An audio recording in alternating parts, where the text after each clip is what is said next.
All right. So we talked about kind of complexity of brainstorming so far. Now I want to hear from you, like how to make it work. So what are some of your favorite methods?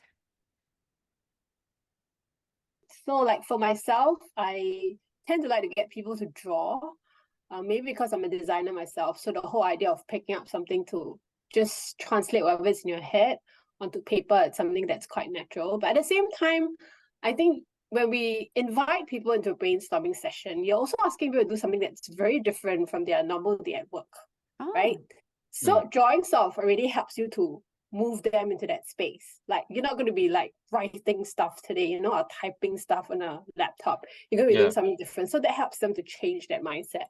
So that drawing things sort of helps them to activate another part of their brain, right? It's really good and helpful to get people to be super specific about the ideas that they generate. For some people, the moment they hear a concept that is quite similar to what they have in mind, they tend to not share anymore. So they let that concept that has been shared by their colleagues to kind of like represent their own thoughts, and then they just leave it at that. I do try to get people to be more specific about their ideas. So instead of just saying, let's build a cafe or future workspace kind of project, right? Oh, let's build a cafe. I would ask like, what kind of cafe are you looking at? Is it a cat cafe? Is it a French cafe, Italian cafe? And if you compare a French cafe with Yakun Kaya Toast, for example, essentially it's still a cafe, right? But it's a different feel. Yeah.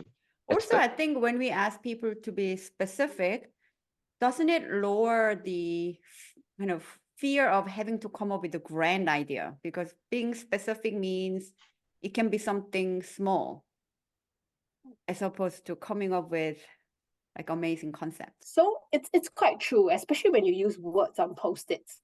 Sometimes people will just write this word like cafe, right? That word just but cafe could mean a million things, right? But when you draw it, your idea of a cafe could be very different from another person's idea of a cafe. So when we do brainstorming, that sort of forces us into that space where we start to really, oh, so this is how I imagine a cafe to be. And then you have to put it onto a post-it, which is not very big.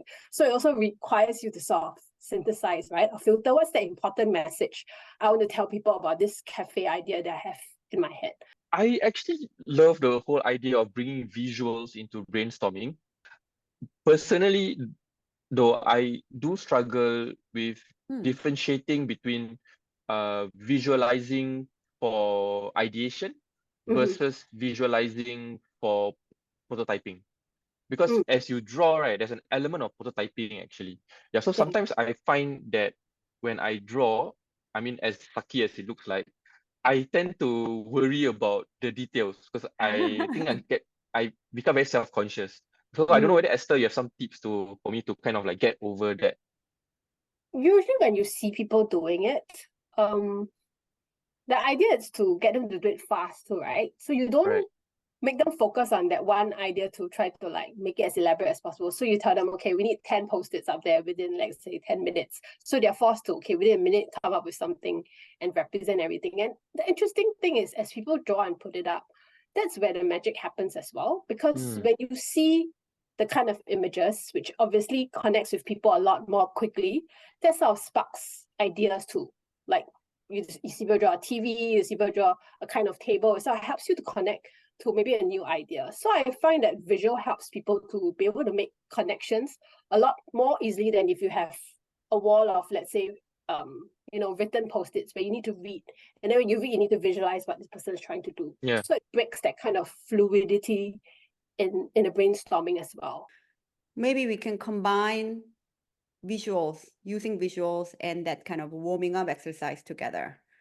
So what did you do last weekend? Then, I mean, that's not so hard. It's not something new they have to think about. So people may just scribble through. So by doing so, it will lower the fear. Actually, I'm not very good at drawing. Because if you say, hey, guys, let's draw, one of the first thing that you hear will be, oh, I don't know how to draw. So yes, I think combining this like warming up with visuals can really help us achieve both. Simply put, perhaps the most important thing when it comes to brainstorming is to set expectations, right? Like, so everybody is clear, like what's the baseline. Yeah. Yeah, I love I that. like that. The expectation could be very helpful for us to really live by this idea of divergent convergent mode. Because the reason why brainstorming is hard could be that people are already judging. People are hoping that some ideas will be brilliant. You know, they are already thinking about the end result. Whereas when we are in the face of divergent, we have to let the guards down. We have to give ourselves permission to be silly or wild, right? So maybe that expectation can be translated into, hey, for the next 15 minutes, we're just gonna go childish. We're just gonna go whatever adjectives that make people feel safe. You know, people feel that permission to be creative, feel the permission to be silly. The template, how might we, it sounds so simple. Therefore, you but it's can not. basically plug in anything. And of course, this is when business-centric thinking comes in. That so far, people have been very excited about finding insight. And so far, people have been very excited about looking at the problems from a customer's point of view. But then when it comes to identifying opportunities using how might we statement, suddenly everything goes back to, you know, the business perspective, like how might we increase our market share? How might we make people to come back to the office, you know? So how do we maintain this customer centricity, you know, segregating this, you know, this divergent mode so that we can still be optimistic about what we can create. And then we can talk about what's in it for the business so that we can find the sweet spot. Kind of situation where you came with this amazing framework. So can you tell me more about that? The BOB framework. BOB, B-O-B is short for beneficial outcomes and beneficiaries. I use that framework to kind of remind the people I do workshops with that, hey, when you come up with the opportunity statements, it's really about centering the ideas around the customer. I mean, it's really important for us to obviously understand that we are doing this project because of certain organizational outcomes that we want, but at the end of the day, those outcomes don't matter if the customer doesn't get their jobs to be done, right? BOB framework, B-O-B framework can encourage people continue to think from the user's point of view. Of that framework is a friendly reminder, hey, eventually, whatever we want to create has to resonate with the user. So what is their beneficial outcome? It's really about timing, right? Like at what point of time do we introduce that business-centric thinking? And I think that's when, but I think the right time is actually the prioritization. Yeah, but I think when it comes to the word opportunity, right, people always think about business opportunity. So I think the word itself is loaded. It immediately makes you That's think about right. I never thought about it that way. prioritizing and so on. Yeah, so I think having that BOB framework there tells people that, hey, wait, before we get into the business-centric thinking that is that is required, we will get there eventually, but not yet. Let us still focus on the customer. But should we then reframe the word opportunity? If that's the word that kind of triggers all of a sudden business-centric thinking, what could be a better word? Because that's aha moment for me, because I never thought the word opportunity triggers this shift from, oh, you've been user-centric all along the way. And all of a sudden, okay, business opportunity. Yeah, that's right. Yeah, I think the word opportunity is still okay. It's just that it comes preloaded with business kind of thinking. And so I think it's okay for us to keep the word opportunity, but rather to create place markers to indicate to people clearly that the time will come later for us to have that business thinking. Yeah, But again, until now, we gotta focus on the customer first. Yeah, I think it's really about timing. It's really about timing. Yeah, or in other words, setting that expectation. So we say upfront, we are going to talk about what's in it for the business, how we can create business opportunities out of this, but we are carrying on with opportunities that will resonate for the customer. So let's carry on with user-centric. So actually, I think that's the term, right? It's all about setting expectations, right? That's the for the lack of a better word, the sex of design thinking, right? Setting expectations, the sexy part of design thinking, right? So we gotta set expectations for brainstorming so that people get more creative and assure them, like, hey, don't worry, we're gonna think about the business decisions later, but there'll be time for it and so on. So yeah, setting expectations. Love that. A new framework, the sex framework.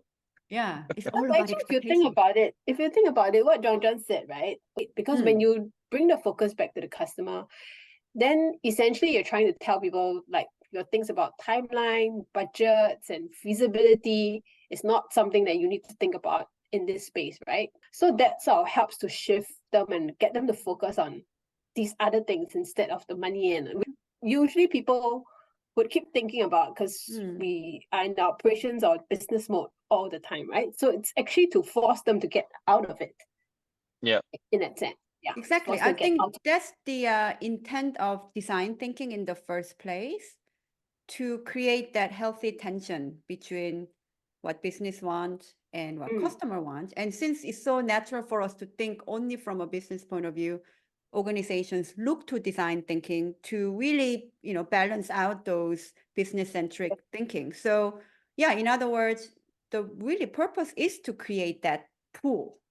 Hey, don't forget about customer. So as a facilitator, then it's our role to set, I like the term expectation, set clear expectation at this phase. What we are trying to do is this. You will probably feel this urge wanting to think from a business perspective, but we are going to do this right after this, right after we come up with a lot of ideas. My favorite method, building on what you guys mentioned about being specific and also use visuals, will be using the 4 elements of experience. People tend to generate ideas that is, in the category of the solution they want to develop. For instance, if a team is working on an app, idea generation is all about features of the app, maybe the different types of app or what kind of technology, the ideas will evolve around apps. Whereas humans never experience one touch point, one process. So the 4 elements experience refers to physical space, roles of people, and then process and tool. So if you think about Disneyland, right? When you go to Disneyland, you would have physical space. You will have people who will play as a Mickey Mouse, or people who selling the tickets, people who plays music. So there are a lot of human elements enabling that experience. And then there's a process of queuing, getting the special magic pass and all this thing. And then there are a lot of tools such as ice cream, tickets, wristband, all this stuff. So I think these 4 elements allow people to naturally think about what kind of experience we want to create, as opposed to what kind of app we want to develop, what kind of process we want to improve. So these 4 elements I observe, it really helps people to get out of this solution category of what they had in mind initially. Yeah, when I first encountered that, thanks to you, I thought it was really helpful for my team.